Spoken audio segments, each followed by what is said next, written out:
এই এখানে যারা আজকে এই দোয়া মাহফিল ও আলোচনা সভা সম্মানিত সভাপতি আজকে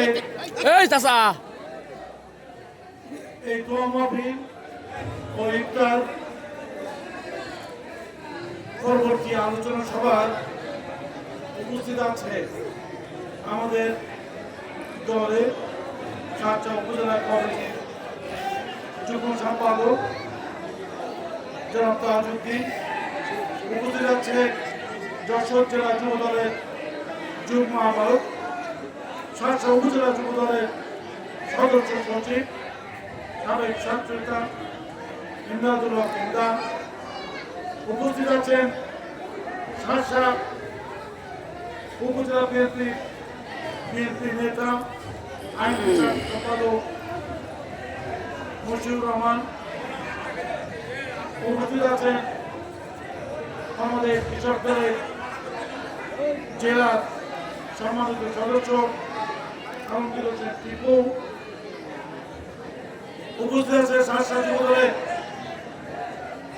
সিনিয়র জয়েন্ট কনভেনার আপনাদের কাছে পরিচিত মুখ আল মামুন বাবলু, উপস্থিত আছে স্বেচ্ছাসেবক দলের সাতটা উপজেলা কমিটির আহ্বায়ক আকিব হাসান রিপন, উপস্থিত আছে আমাদের ছাত্র দলের আহ্বায়ক চয়ন যুগ্ম আহ্বায়ক বিপ্লব হোসেন সহ আমাদের বেনাপুরের ওয়ার্ডের প্রেসিডেন্ট ইসলামিন, আমাদের বুগার বিএনপি নেতা বাবু, আমাদের মৎস্যজীবী দলের এমনি যেন না সদস্য সচিব, আমাদের পরিচিত মুখ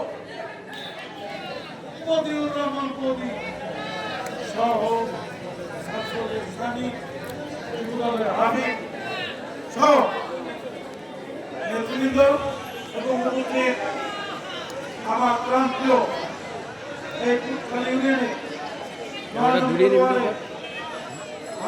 ভিডিও কর ছোট ভাই সমবয়সী সব শ্রেণী যারা এখানে উপস্থিত আছেন সবাইকে আমার সালাম শুভেচ্ছা। প্রিয় ভাইরা, আপনারা জানেন আমরা আজকে এমন একটি সময় অতিবাহিত করছি,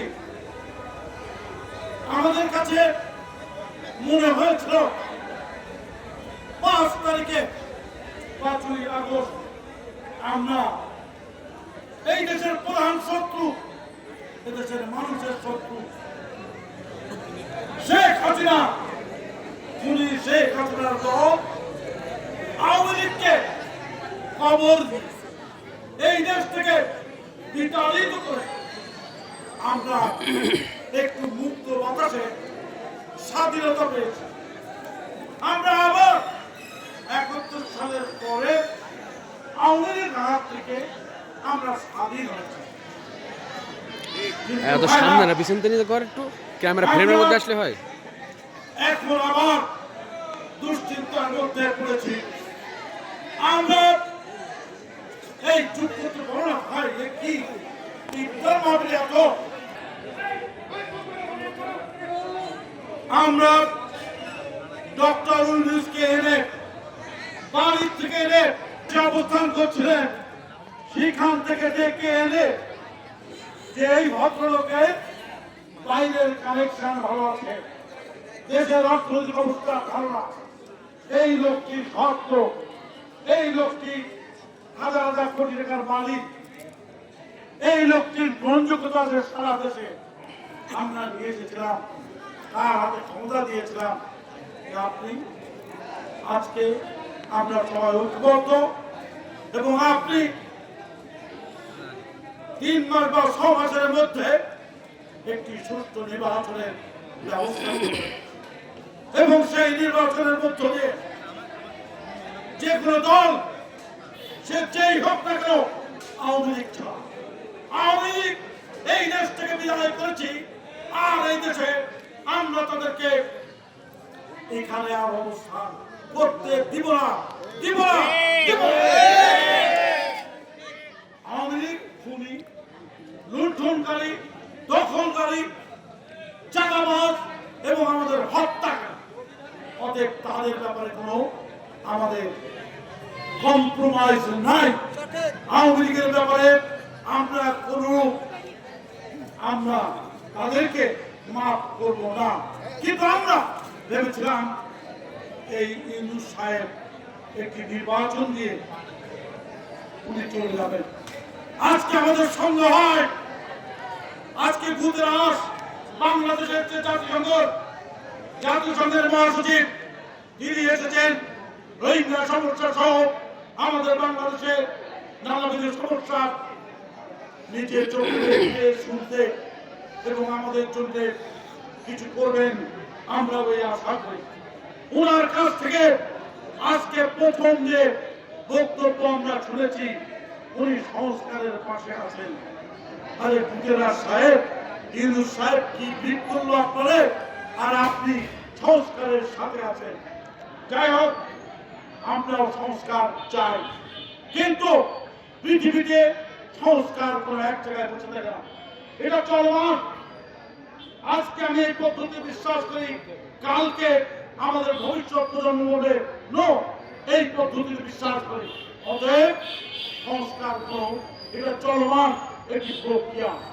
আমরা সরকারে আসবো একটি কথা বলে, কিন্তু দেশের প্রয়োজনে আবার সেটি পরিবর্তন করতে হলে সংস্কার করে সেটা আমরা আবার পরিবর্তন করব। এটির নাম সংস্কার। এই উৎসবের ভাব থেকে মনে হয় উনি সারা জীবন সংস্কার করবেন এবং সারা জীবন ক্ষমতা থাকবেন আর নির্বাচন করবেন। এই অন্তর্বর্তীকালীন সরকারে যারা আছে তাদেরকে বলতে চাই, অবিলম্বে নির্বাচনের রোডম্যাপ ঘোষণা করতে হবে।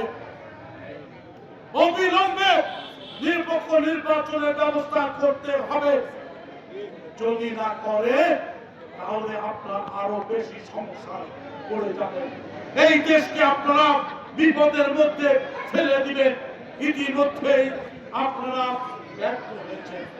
আইন শৃঙ্খলা পরিস্থিতি নিয়ন্ত্রণ করতে পারেন নাই। আপনারা দ্রব্যমূল্যের দাম,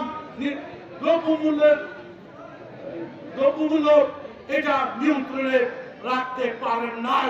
মানুষের অবিশ্বাস উঠে গেছে, মানুষ আর কাজ পায় না, প্রয়োজনীয় মূল্য দিয়ে তাদের দ্রব্য পায় না।